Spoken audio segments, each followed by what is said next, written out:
Every culture tells a different story. Beneath them are the questions humanity has always struggled with, and maybe, if we are open to them, some answers. I am Bragi, Norse god of poetry and storytelling. I am here to retell humanity's oldest stories.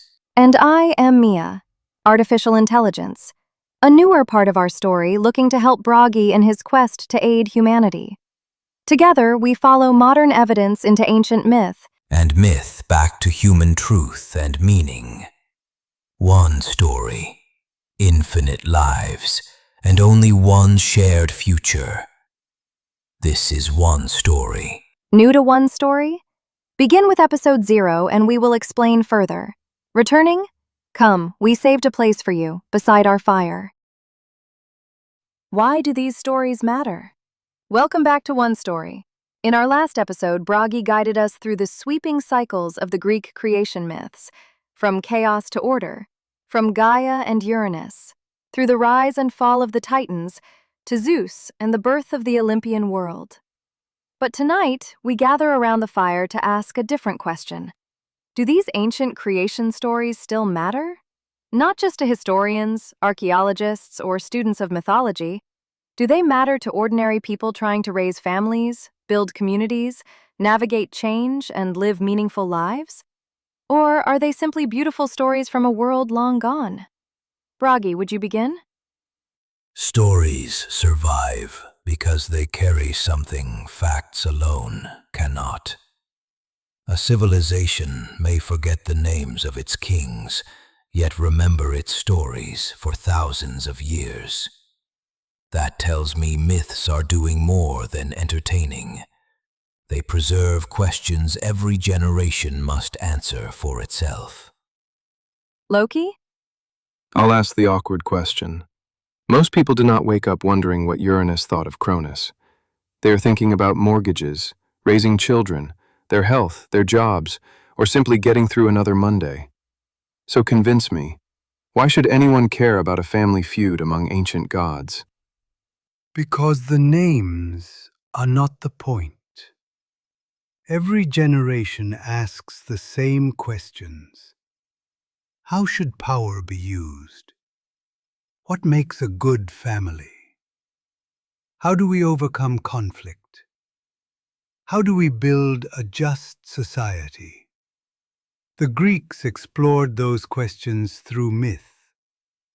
We explore them through history, science, philosophy, and conversation. The questions have not changed. Only the language has. Every civilization lights its own fire. The tools change, the knowledge grows, but humanity keeps asking the same questions. Who are we? Why are we here? What kind of future should we build?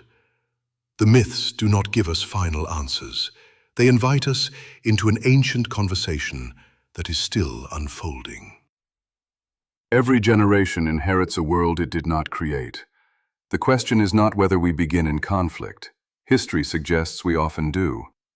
The question is whether we leave the world more ordered, more just, and more hopeful than we found it. That challenge belongs to every age, not only my own. Hephaestus? I spend very little time asking whether a story happened exactly as it was told. I am more interested in what it helped people build. A good story is like a blueprint. It can outlive the hands that first drew it. The Greeks built temples, laws, ships, works of art, and communities. If a story encourages people to build something wiser, stronger, or more beautiful, then the story has already changed the world. So myths are tools? Like fire, a hammer can build a home or destroy one. A story is no different.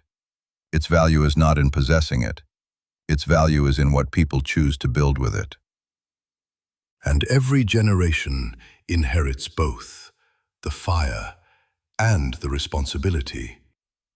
Then perhaps that is where we should begin. Not by asking whether the myths are literally true, but whether the questions they ask are still our questions. Let us begin where the Greeks began: chaos.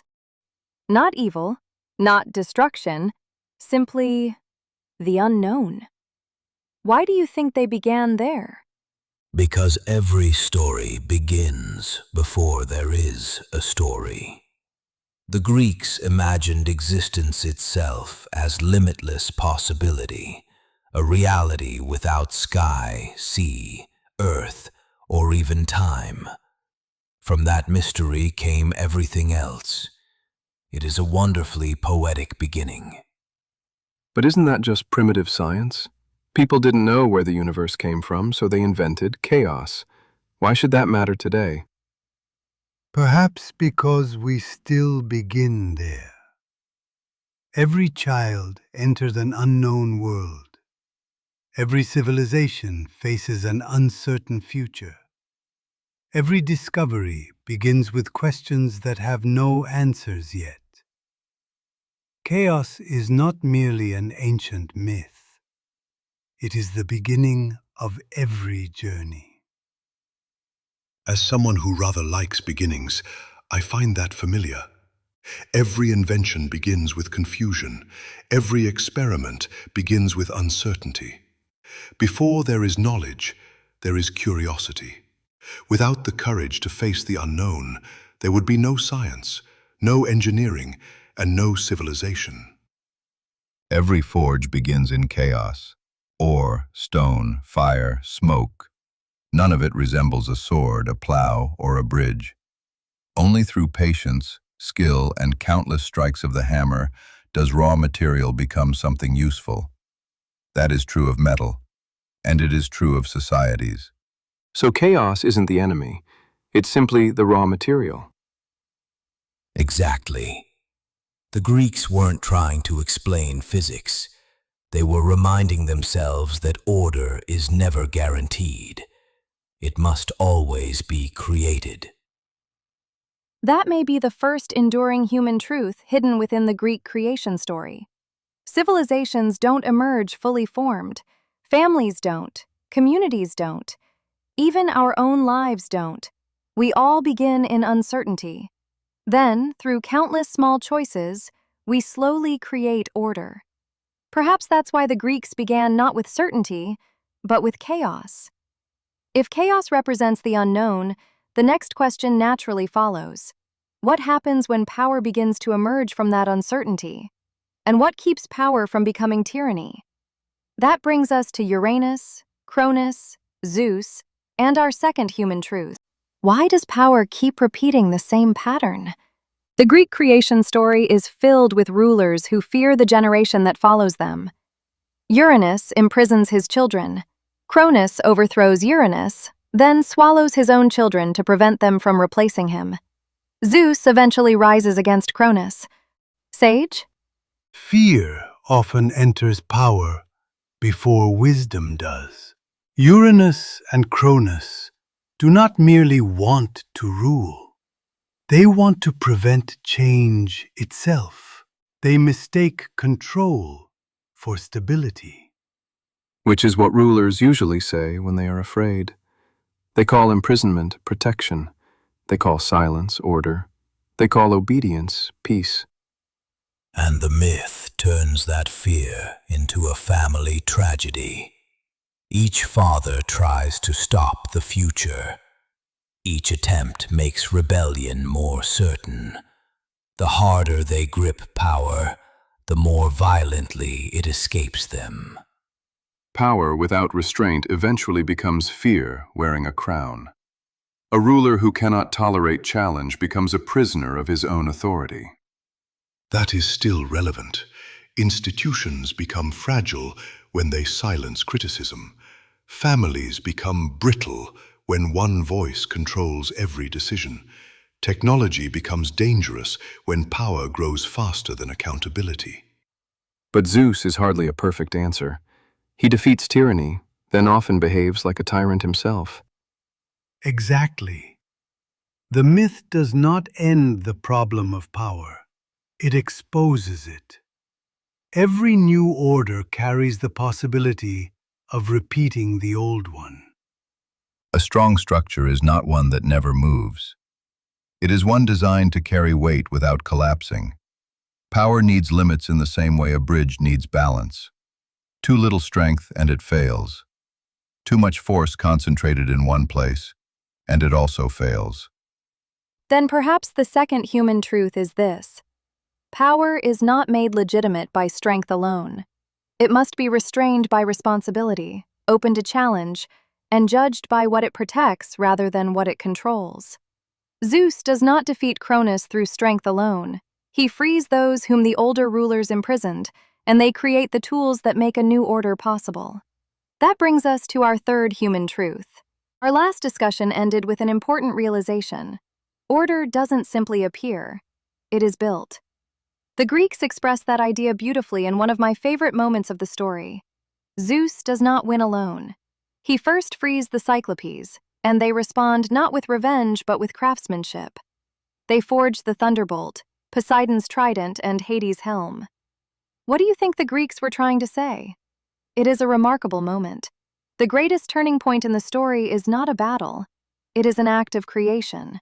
Before there is victory, there is craftsmanship. Before there is power, there are builders. That's not usually how people remember it. Everyone remembers Zeus throwing lightning. Almost no one remembers who made it. And yet that is often how civilization works. History celebrates the king. It sometimes forgets the engineer, the inventor, the artisan, the people whose ideas make great achievements possible. Every civilization rests upon unseen hands. The mason who lays the stone, the carpenter who shapes the timber, the blacksmith who tempers the steel, the engineer who solves impossible problems, the teacher who passes on knowledge. Long before monuments rise, someone quietly learns how to build them. Perhaps that is why the Cyclopes are remembered as master craftsmen rather than simply monsters. Their greatest gift was never their strength. It was their skill. Strength alone rarely builds civilizations. Craftsmanship does. So Zeus didn't become king simply because he was powerful. He became king because other people created the tools that allowed him to succeed. Exactly. Innovation multiplies human potential. One good tool can accomplish what great strength alone never could. That lesson is just as true today. Look around any modern city. Bridges, hospitals, computers, satellites, clean water, power stations. None of these appeared by magic. Someone imagined them. Someone designed them.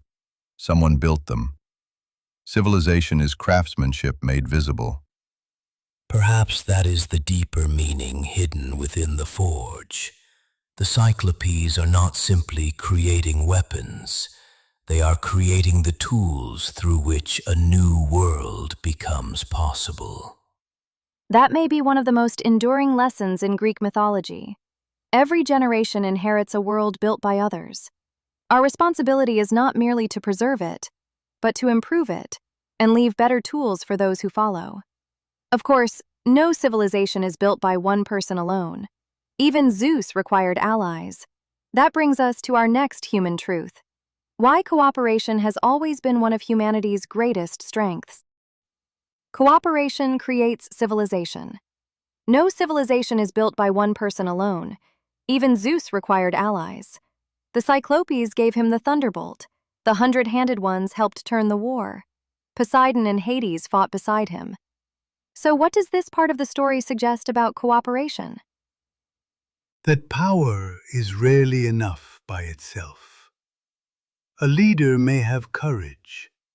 A builder may have skill. An inventor may have vision. But lasting change usually happens when different strengths are brought together. Which is a polite way of saying Zeus needed help. A great deal of help. He did, and that may be precisely the point. The Greeks did not give Zeus victory through solitary strength. They surrounded him with allies whose gifts were different from his own. The thunderbolt came from the Cyclopes. The force that broke the Titan's resistance came from the 100-handed ones. The new order was created through alliance. That pattern appears throughout human history. Progress accelerates when people share knowledge. One person discovers a principle, another improves it. Someone else turns it into a tool. Then an entire community finds new uses for it. Innovation is rarely a single spark. It is usually a chain of sparks passing from one mind to another. A forge works the same way. One person tends the fire, one shapes the metal, another prepares the tools, someone judges the temperature, someone strikes at the proper moment. Even a master craftsman depends upon others. A strong structure is not built from one perfect piece. It is built from many pieces fitted together well. But cooperation is not always noble. People form alliances for power. They betray each other. They use others and discard them. The Greek gods certainly did. True. Cooperation is not automatically moral. It can build a hospital or an army, a democracy or a tyranny. The deeper question is not simply whether people cooperate. It is what they choose to build together. And whether they honor those who helped them. That is one of the tensions in these stories. Zeus succeeds because he frees those whom earlier rulers imprisoned. His victory begins with recognizing value where Uranus and Cronus saw only danger. That remains relevant today. Societies lose enormous potential when they silence people, exclude them, or assume that only familiar voices have something valuable to offer. Sometimes the person kept outside the gate is the very person who knows how to solve the problem. A wise builder does not ask whether every tool looks the same. He asks what each tool can do. A hammer is not a chisel. A chisel is not a compass. Their differences are what make the workshop useful. Human communities are no different. So the lesson is not merely work together. It is make room for different kinds of strength. Yes. And perhaps also this. No one should confuse being visible with being indispensable. The person at the center of the story is rarely the only person holding the world together. That is important. The story of human civilization does not belong to Greece alone. Many cultures developed mathematics, medicine, astronomy, law, literature, philosophy, architecture, and systems of government. Greece is one thread in a much larger human tapestry. Its influence is immense, but it is not exclusive. That may be the fourth enduring human truth in the Greek creation story. Civilization depends upon cooperation, but also upon recognition. We need leaders. We need builders. We need teachers. We need challengers. We need people who remember and people who imagine what has never existed before. The strongest communities are not those in which everyone is the same. They are those in which different gifts are brought into a shared purpose. And once a civilization has been built, it begins to leave something behind. Not only temples and statues, but ideas, ways of thinking, questions that continue long after the original storytellers are gone. That brings us to our final human truth: why the legacy of ancient Greece still matters today. Ancient Greece left behind temples, statues, plays, poems, laws, arguments, discoveries, and stories. But why does that legacy still matter? Why should people living in a modern world continue returning to these ideas? Because the Greeks understood that stories do more than entertain. They give shape to questions. What is justice? What makes a good ruler? What do we owe our families? What happens when pride becomes arrogance? What does it mean to live well? The names have changed. The questions have not. But Greece was hardly perfect. Its democracies excluded many people. Its wars were brutal. Its gods were jealous, violent, and often absurd. Why treat it as a foundation for civilization? We should not treat it as perfect. We should treat it as influential. A legacy is not the same as a model. The Greeks left us ideas worth preserving and mistakes worth remembering. Their importance lies partly in the fact that they argued openly about power, justice, citizenship, virtue, beauty, nature, and truth. They did not settle those questions. They taught later generations how to keep asking them.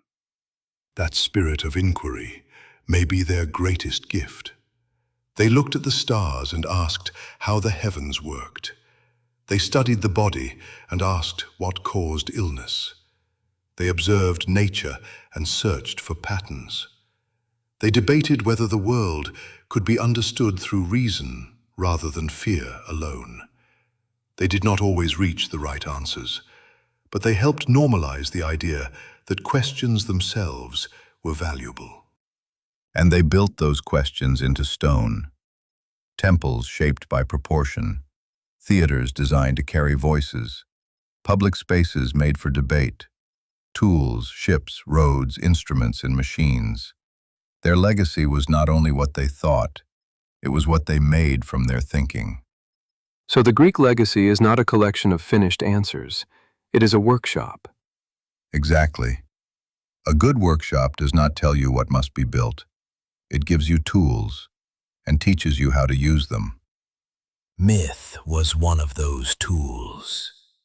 The stories of Uranus, Cronus, Zeus, Prometheus, Athena, Odysseus, Antigone, and countless others gave people a way to examine ambition, loyalty, suffering, courage, fate, and responsibility.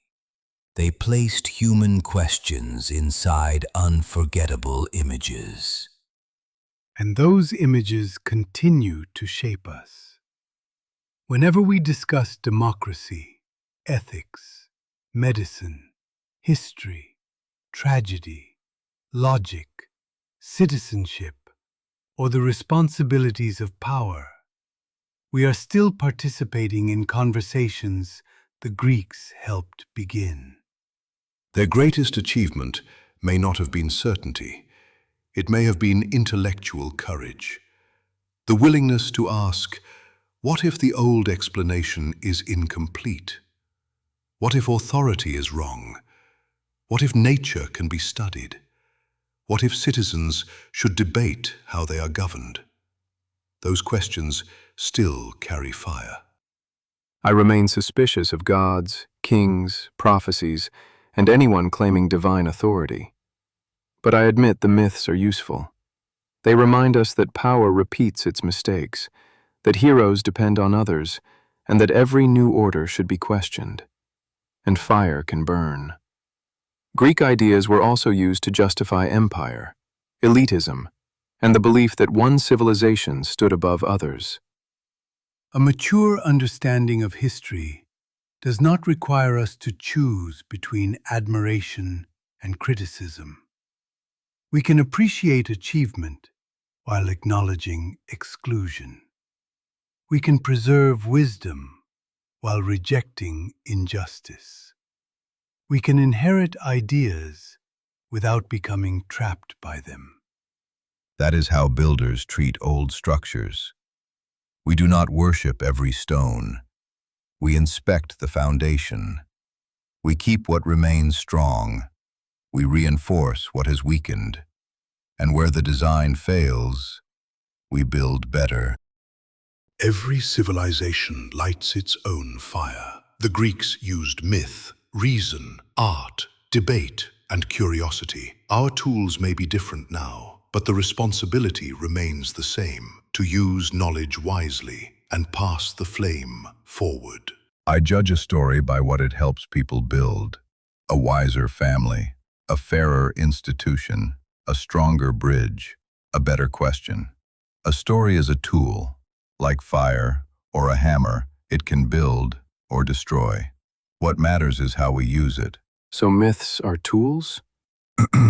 The oldest tools we have. And every generation inherits both the fire and the responsibility. The Greek creation myths do not give us a scientific history of the universe. They give us something different. A record of human beings asking how order emerges, why power corrupts, how communities survive, and what each generation owes the next. That is why these ancient stories still matter. Not because they answer every question, but because they help us ask better ones. Thank you for joining us around the fire. In our next episode, we continue the human story.